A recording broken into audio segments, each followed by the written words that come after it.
మన గణేశుడి పండగ చాలా వైభవంగా చేసుకుంటూ ఉంటాం. కానీ ఎప్పుడైనా ఆలోచించామా, ఎందుకు ఈ పండగ 10 రోజులు చేసుకోవచ్చు కదా, 11 రోజులు ఎందుకు, లేదా ఒక్కరోజు పూజ చేస్తే సరిపోతుంది కదా, నిమజ్జనం చేసేయచ్చు కదా అని? దాని వెనక కేవలం ఒక ట్రెడిషనే కాదు, ఒక గొప్ప భావం, ఒక అనుబంధం కూడా ఉంది.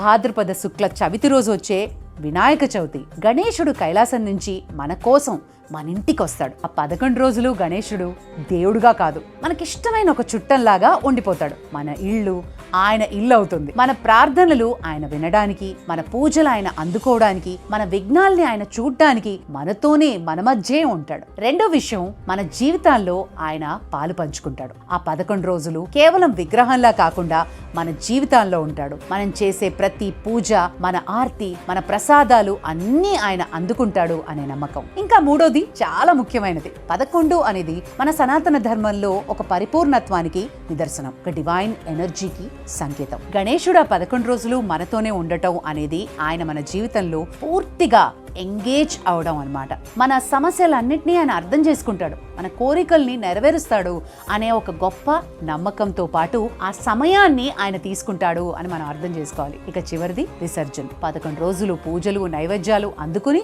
ఆయన గుడ్ బై కాదు, మళ్ళీ వస్తాను అని చెప్పడం అన్నమాట. విగ్రహం నీళ్లలో కరిగిపోతుంది, కానీ ఆయన ఇచ్చిన దీవెనలు మనతోనే ఉండిపోతాయి. దీనికి అర్థం ఏంటంటే, రూపం అనేది టెంపరరీ, ఆశీర్వాదం అనేది పర్మనెంట్ అన్నమాట. వినాయక చవితి అనగానే ఒక సందడి, ఒక వైభవంగా జరుపుకుంటాం. కానీ మనం దేవుడికి అర్పించే ప్రసాదాల్లో చాలా గొప్పతనం ఉంది. ముందుగా వినాయకుడికి చాలా ఇష్టమైనది మోదకాలు లేదా ఉండ్రాళ్ళు అని మనకు తెలుసు కదా. మోదకం లోపల ఉండే తీపి పూర్ణత్వానికి, జ్ఞానానికి సంకేతం. బయట ఉండే చక్కని రూపం మన మనస్సు అన్నమాట.